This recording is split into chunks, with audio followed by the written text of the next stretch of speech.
Bismillahirrahmanirrahim. Assalamualaikum warahmatullahi wabarakatuh. Selamat datang kembali di channel Sunda Berkarya. Dalam kesempatan kali ini, admin akan memberikan tips bagaimana memilih bibit kentang yang baik dan sekaligus cara menumbuhkan tunas pada bibit kentang itu sendiri. Lalu, bagaimana prosesnya? Simak videonya sampai selesai dan selamat menyaksikan.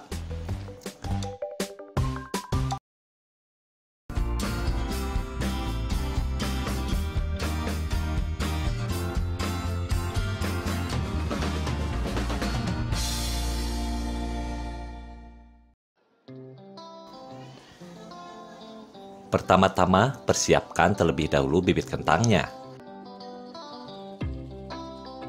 Usahakan untuk memilih bibit kentang yang berukuran sedang, tidak cacat, dan berbentuk sempurna seperti ini.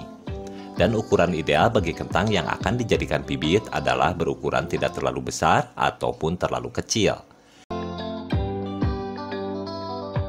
Biasanya, untuk pengukuran yang paling mudah, Anda bisa menggunakan tangan saja. Masukkan kentang yang akan kita tanam di sela-sela antara jempol dan jari telunjuk seperti ini. Apabila ukuran kentang pas di lingkaran antara jari telunjuk dan jempol seperti ini, maka umbi ini layak untuk kita jadikan bibit dan menanamnya di kemudian hari.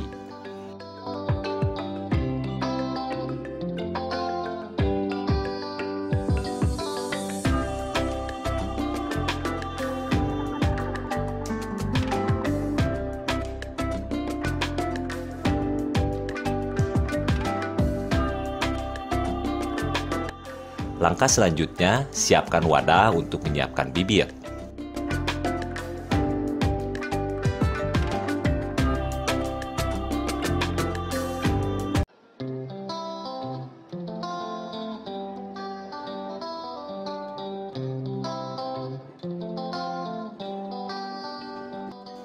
Kemudian, kita masukkan tisu seperti ini ke dalam wadah. Anda pun bisa mengganti tisu dengan yang lainnya seperti kain ataupun kertas koran yang mudah untuk Anda temukan dan memanfaatkannya.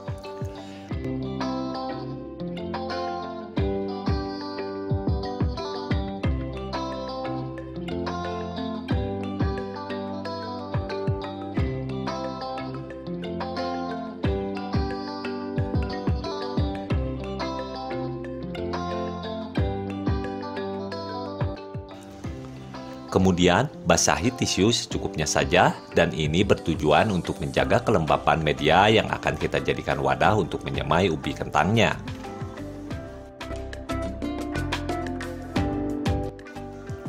Lalu, kita masukkan bibit ubi kentang kita satu persatu seperti ini.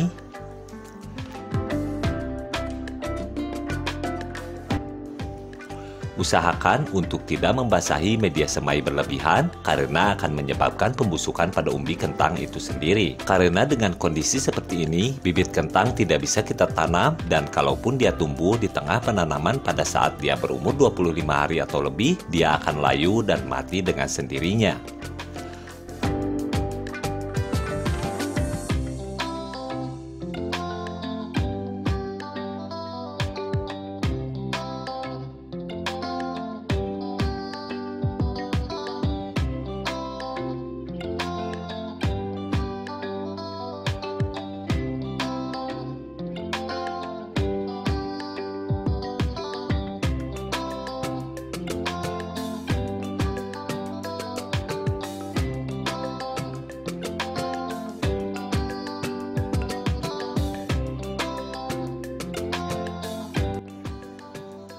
Setelah selesai, kita masukkan wadah yang berisi bibit kentang kita ke dalam kantong plastik berwarna hitam seperti ini. Tujuannya adalah agar cahaya tidak masuk dan diharapkan bibit kentang yang kita semai dapat mengeluarkan tunas barunya dengan cepat.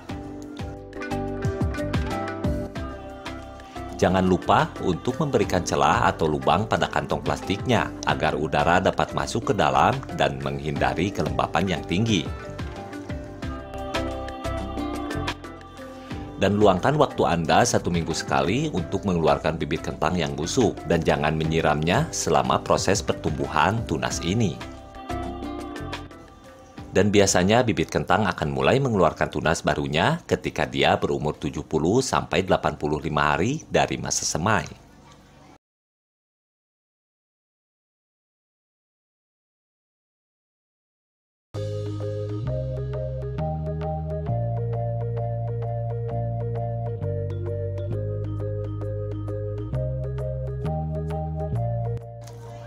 Ini adalah bibit kentang yang kita semai tempo hari dan sekarang usianya sudah 75 hari dari masa semai.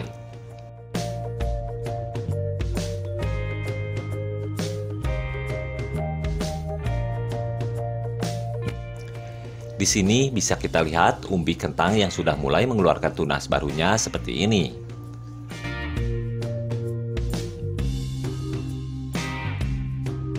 Di sini admin mendapatkan bibit kentang dari pasar dan tentu saja sangat tidak disarankan apabila Anda ingin menanam kentang untuk skala yang cukup besar. Karena bibit yang didapatkan dari pasar tidak sebagus dan sesteril bibit yang didapatkan dari toko pertanian.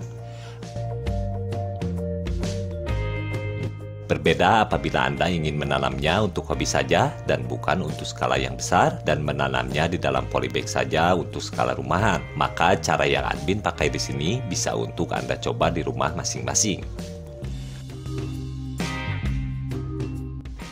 Setiap 1 minggu sekali, admin cek keadaannya dan alhamdulillah tidak ada satupun bibit kentang yang mengalami pembusukan. Maka bibit kentang ini layak untuk kita tanam dan diharapkan akan menghasilkan buah di kemudian hari meskipun tidak sebagus petani kentang yang sudah profesional. Dikarenakan bibit, media tanam ataupun pupuk yang seadanya yang kita dapatkan dan memanfaatkannya di sekitaran rumah kita. Tidak ada salahnya untuk Anda ketahui bahwa apabila kita memaksakan menanam bibit kentang yang busuk ataupun terdapat lubang di bagian umbinya, maka bisa dipastikan ketika tanaman kentang berumur 25 hari atau lebih, tanaman kentang itu akan layu tiba-tiba dan bahkan mati dengan sendirinya. Dikarenakan di dalam bibit itu sendiri terdapat jamur dan perlahan tapi pasti dapat membunuh tanaman kentang kita. Berbeda dengan bibit kentang yang mulus dan tidak terdapat lubang ataupun busuk, maka bibit kentang seperti itu tidak akan mati dan akan berbuah sebagaimana mestinya seperti yang kita harapkan. Umbi yang baik untuk bibit yang sehat dan bermutu, dia hanya mempunyai 3-5 mata tunas saja. Dan banyaknya mata tunas ini dapat menentukan jumlah rumpun tanaman. Jadi kesimpulannya adalah semakin banyak rumpun maka akan semakin banyak menghasilkan umbi. Namun bila umbi yang dihasilkan terlalu banyak maka ukurannya tidak dapat maksimal atau menghasilkan umbi yang kecil-kecil saja nantinya.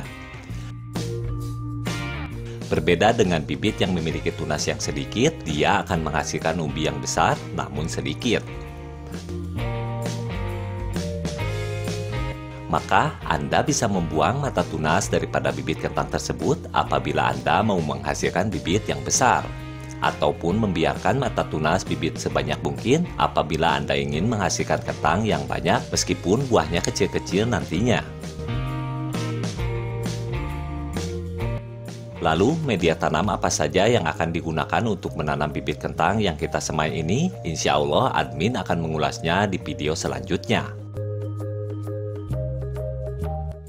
Baik, sekian video mengenai cara memilih bibit kentang dan sekaligus cara menumbuhkan tunasnya. Semoga bermanfaat. Mohon maaf apabila ada kesalahan. Sampai berjumpa kembali di video yang lainnya. Assalamualaikum warahmatullahi wabarakatuh.